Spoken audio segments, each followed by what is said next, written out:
So this is what we came for today. We came to talk about Mistral 7B. We had an event earlier with an up-and-coming startup called Gradient. One of the questions we asked, what model are you guys going to put into your hosting software and platform next? What large language model?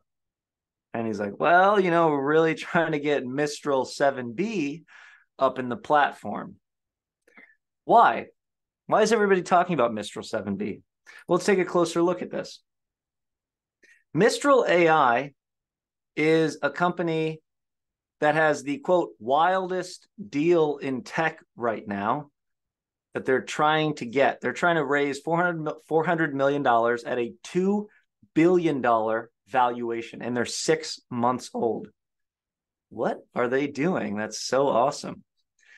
On their website, you'll notice they have Mistral 7B. We'll talk about that today. Their very first foundation model. Powerful, yet small. And they've got bigger, better coming our way soon. What do they have exactly, and where did they start? Well, they started back in June with an early fundraising pre-seed round of 113 million. A seed round, I should say. Now, 113 seed round is completely off the charts and completely absurd. But they have kind of delivered. And they've done so with their 7B model. They've shown that this model is actually better than Llama 2, 13 billion on all benchmarks. Now, of course, we're generally focusing on the benchmarks that people care about the most, one of which we'll talk about briefly. But that's pretty good. It's got great coding abilities. It's Apache 2.0 license, which means basically free to use, free to make money with, free to do as you please. And they've got some data to back this up. They've done some benchmarking. You see the little llamas and the Mistral. By the way, Mistral is a wind. You get winds coming to replace the camelids. And you'll notice they've benchmarked it not against just Llama 2 13B, but also Llama 1 34B. Apparently, Llama 2 34B didn't actually get released publicly, the results. And you'll see it like smashes Llama 2 7B on a lot of this stuff, especially on this MMLU benchmark, a very important one for many folks in the industry.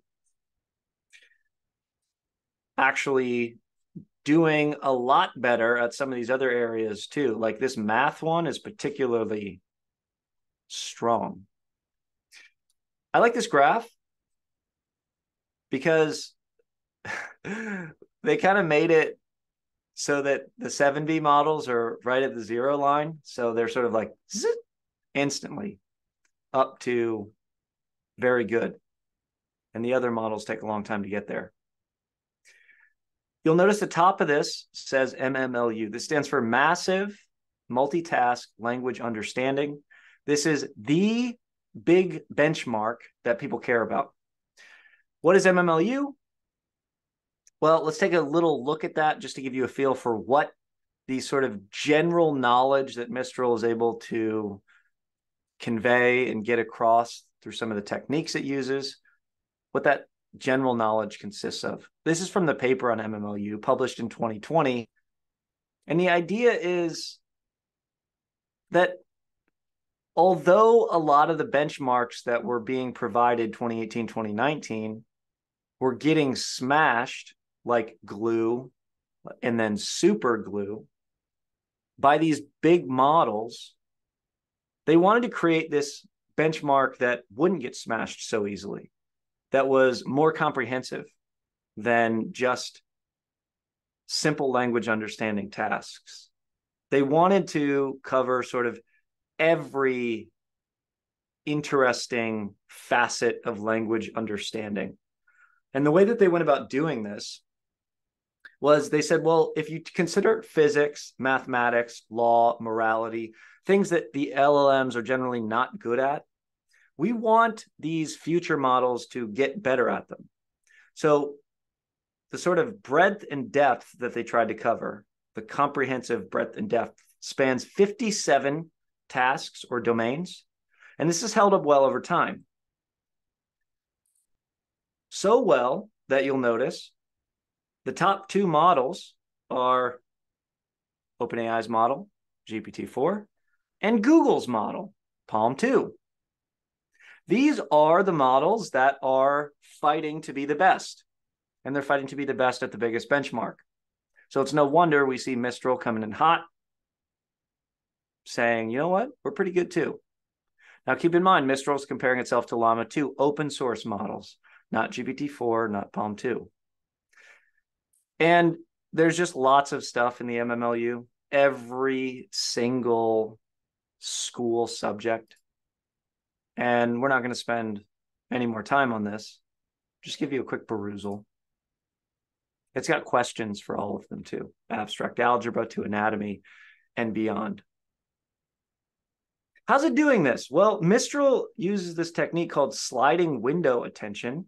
That's pretty cool, where it, quote, exploits the stacked layers of transformer to attend in the past beyond the window size. There's a lot packed into that we don't have time for today, but we've got a lot of events on that you can potentially dig into. 2x speed improvement. That sounds good. I can chunk that up and think about it. It's also instruction tuned with the Mistral 7B Instruct v0.1. We're going to be building with the Mistral 7B v0.1 model. We've talked about instruction tuning elsewhere as well. Another thing to note, we won't talk much about Zephyr, but Zephyr is a series of language models built on Mistral. Zephyr is also a wind. Check out the little kite. We've got winds coming in. The winds are blowing in generative AI, and we should pay attention to them. Today, we're going to fine-tune Mistral 7B, and we're going to fine-tune it a little backwards, as Chris will now show you guys. Chris, show them how to do it. Oh, yeah. Okay, so I'm going to share my screen. You should see a screen with Colab on it. I'm going to zoom into Colab. Okay, so we're going to talk about fine-tuning Mistral 7B. We're going to be fine-tuning the instruct version of the model, and we're going to give it a instruct task, but we're going to do the old Uno reverse card on it, and we're going to actually train the model to produce instructions for responses. So this is a way that you can use the model to generate, say, like, a instruct-tuned data set, if you wanted to look at it that way. In reality, it's just a super fun example of how, straightforward it is to tune these models and how we can do it even with fairly limited hardware. So we are going to use Colab to do this. You will need Colab Pro, and you will need an A100. You'll notice that the peak memory usage was up there amongst the 30-ish gigs of memory. So this is a beefy model. We're gonna be fine-tuning it in 4-bit double quantization with LoRa. So we're gonna do everything we can to cram this model into this GPU, and we're just gonna walk through it. So the idea is we're going to use this Mosaic ML instruct data set, which is a very good data set. It is a well put together instruction tuning data set. It's an aggregate data set, so it's filled with a bunch of others. We are just going to care about, though, the Dolly HHRLHF subset of this data set, which is about 34,000 of its 60,000-ish rows. The reason that we're doing this is because we want to have that really clean, response input pair, and some of the other sets in the base data set for Mosaic Instruct Tune v3 are chain of thought prompt style, so it might muddy our generations if we use those, so we're not going to use them. Basically, once we have this Instruct Tune data set paired down, we're going to pare it down even further to 5,000 samples. This is if you want to use epoch training. We're going to just use sample training. as an example today so that it can complete in the time that we're together. But if you wanted to just let this thing rip, you could absolutely do that. The process to tune these models is the same, whether we're training it on a subset or the full data set. The thing that we want to do is convert our actual data into a prompt. Now, we do have to do it backwards, right? So we're going to have this instruction, use the provided input to create an instruction that could have been used to generate the response with an LLM. So the idea here is that we're going to give it a input, which is going to be the response from our data set, and we're going to ask it to generate the instruction that was used to get that response. So we're just doing this in reverse. And this is an effective way to showcase how fast and effectively these models learn. More importantly, these kinds of tools are what you would use to generate an instruction-tuned data set from your model. And so it's a useful pattern to learn. We're going to create this token or this prompt sequence the old-fashioned way. We're going to really explicitly show what's going on here. So our full prompt is going to have our beginning of sequence token, then our instruction. It's going to have our system message, which is the phrase that asks to create the instruction. And then we're going to have our input, which is, again, going to be the response from our data set, our response header, and then we're going to have a response, which is actually going to be the original instruction for the data set. And then we'll put our end of sequence token just to make sure we've got all of our tokens aligned. You can see here that we get this instruction, use the provided input to create an instruction that could have been used to generate response with an LLM. The input, there are more than 12,000 species of grass, blah, blah, blah, blah, blah. And then the response is, what are the different types of grass? So the idea is we have an input which describes a bunch of grasses, and then our response or instruction is what are different types of grass. So that's great. Where do we go from there? Well, we've got to load that model. So we're going to load this. This is, at this point, hopefully fairly boilerplate. For those of you who are joining us from our current cohort, we're going to be delving into the details of what's going on here in quite significant fashion. For those of you who are just joining from outside, we got a number of events planned to walk you through what's going on in more detail. But for now, we're going to think of it like this. The model is huge. It's going to take up way too much space on our GPU. Even though we're using the Pro version of Colab, but we have 40 gigs of GPU RAM, that's nothing compared to what we would actually need to load and train this model in its full precision. So we're going to quantize our model from the 32 bits it normally exists in all the way down to 4 bits. So it's a massive reduction in the way we store our model. Now, obviously, we shouldn't, I should say, train with only 4 bits. So we're going to go ahead and we're going to use bfloat 16, so a 16-bit or half precision quantization for our compute D type, and then the storage D type is going to be 4 bits. So we're going to hold all of our weights in 4-bit, but when we train them, we're going to upcast them to 16 bits, which is a effective way to train and have that gained space from the 4-bit quantization. We're also going to, thanks to Tim Detmers, who's a mad lad and powers a lot of this stuff, we're going to quantize our quantization constants, which is going to save us even more space.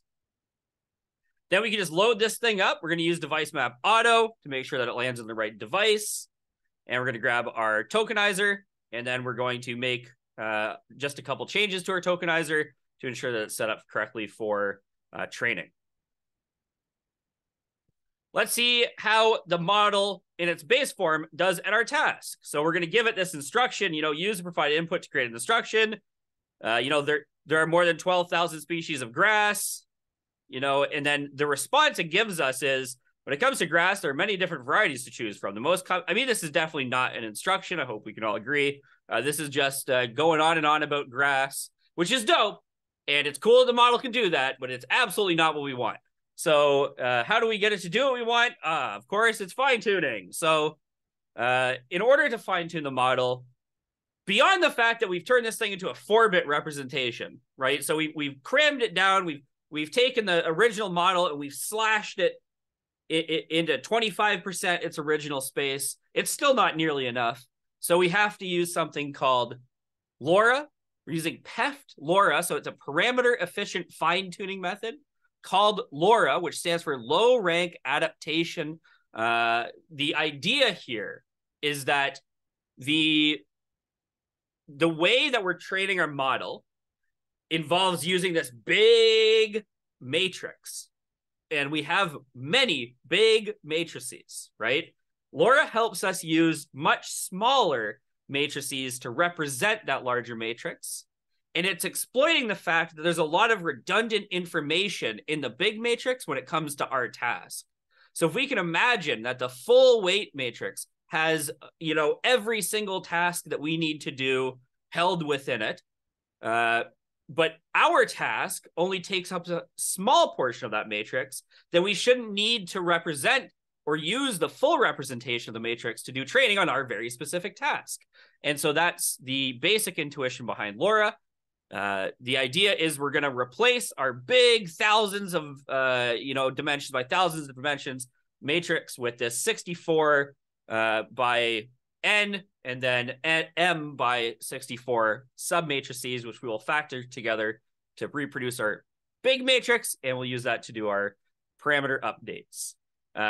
If you're not sure what I'm talking about, no worries. We will spend lots of time going into it. You can check out, I got a YouTube video that goes pretty deep into it. But for the most part, the idea here is that we're going to use these small matrices to represent our big matrices, and that's going to save us even more space saved. So not only are we slashing the weights, down to a quarter of the original size, but we're also going to use, a very, very small number of actual trainable weights. And you might say, well, how does that save us memory, right? Well, the idea is that the model itself has a certain capacity, right? When we're doing inference with the model, it takes up a little bit of space. So you can see this beginning kind of point here. That's how much space is going to take up on the card. So it does take some GPU to just load the model to do inference. But when we train the model, we need to hold all of these weights for our optimizer in memory. And that takes insane amounts of memory. So LoRa is going to cut down on the amount of optimizer states that we care about, which massively reduces the memory. The old example that never gets old, right? If you have a 100 by 100 matrix, that's a lot of parameters to keep track of. But if you have a 5 by 100 and a 100 by 5 matrix, that is much fewer parameters to take care of. And this is the whole idea of LoRa. Enough about LoRa, though. We need to go ahead and call our prepared model for K-bit training and get PEFT model helper functions from our PEFT library. If you don't do this, then the model will not be loaded with these configs, and it will have a bad time, and you will pull your hair out over ooms. So make sure that you call these helper functions, and then we're just setting up some hyperparameters. Hyperparameters are straightforward enough. We're going to train this for only 100 steps. You can do epochs if you wish. Uncomment this line and then comment out this line. We're using a batch size of 4, which is fairly small because we are going to do evaluation. So we're going to do evaluation every 20 steps. So we're going to do 5 evals throughout this training. Our model is probably likely to overfit, as all of these models will be, but we'll keep an eye on it. And then we're going to use an SFT trainer, or supervised fine-tuning trainer, to automatically produce, in the same way we're used to, a supervised fine-tuning set based on our original unlabeled data set, and it's going to be great. Even though Mistral has a context sequence length maximum of 8K, we're only going to use 2048 for today, since we're just generating those instructions. Then we call .train. You'll notice that the model, it trains. We train for 100 steps. And you can see that training loss does come down some, and validation loss also comes down some. It doesn't look like we're super overfitting. And of course, if we let this continue to train for a long time, we should hopefully see those losses come down to a reasonable level. We're going to save our model locally in case we want to use it later. And we're going to save model and push to hub. We have to push the adapters to hub. We can't push the full merged and unloaded model. So to be clear about that, when we train with LoRa, we're left with this artifact called an adapter. And an adapter is something we can apply to the base model to give it the ability that we fine-tuned with. So you can think of it as like the model is a drill and then the adapter is a specialized bit, right? So we can put a special bit on our model. That's the adapter. Now there's a process of merging and unloading the model where we actually, it's like we, instead of using a drill with a bit, we use a specialized tool that just does the one thing that that bit is supposed to do. But we can't push a 4-bit model to the hub yet. However, the same man we talked about earlier, Tim Detmers, is working on a PR right now that was it's in the process of being pushed. As recently as 4 hours ago, they were working on it. So we should be able to merge and unload our model and push it to the hub soon, which is going to be helpful for running it with other inference optimization strategies. But for now, we're just pushing our adapters. It's fine. We can just load the base model and then apply our adapters. Everything's Gucci. So let's look at a response with our fine-tuned model. Keep in mind, we only fine-tuned on 100 samples or 100 iterations with a batch size of 4. When we ask the same question that we asked before, user provided input to create an instruction, and then there's many different kinds of grass, man. Our response is identify the most common species of grass and provide a brief description of its properties, which is much better, right? That's much more in line with what we wanted. It doesn't just ramble on about grass. It gives us an instruction that could have led to this big block of text. And that is fine-tuning Mistral 7B. There you go.